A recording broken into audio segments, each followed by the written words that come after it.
the way we work, the way we try to be inventive, the way we keep our curiosity, the way we don't replicate ourselves. We don't have a style, we still don't have a style. I think those are pillars. Having a building, in the city, in this place, and you have the responsibility of people that will live, will see, will feel this building.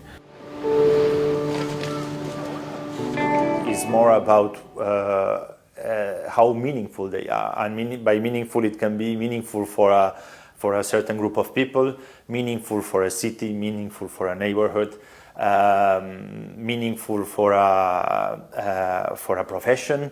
It's that makes the building special. The resolution of seeing architecture has become much more clear when I started to work. I didn't know that the resolution could be so fine in the world of architecture.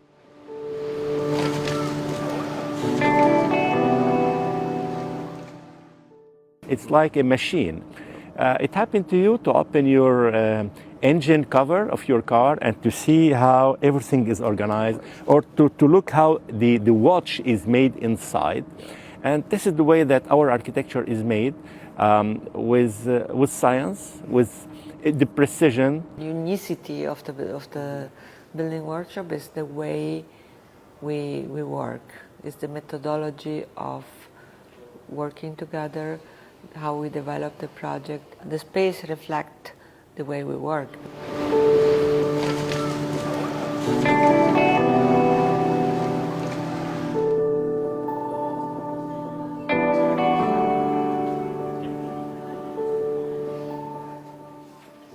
The interesting thing is that as a group, we are working together to maintain and move forward this incredible legacy that Renzo gave us, and he gives us every day. You need also to understand how to recover, to mend the relations with the surrounding areas, and also understand what you can basically give back to the community, to the place.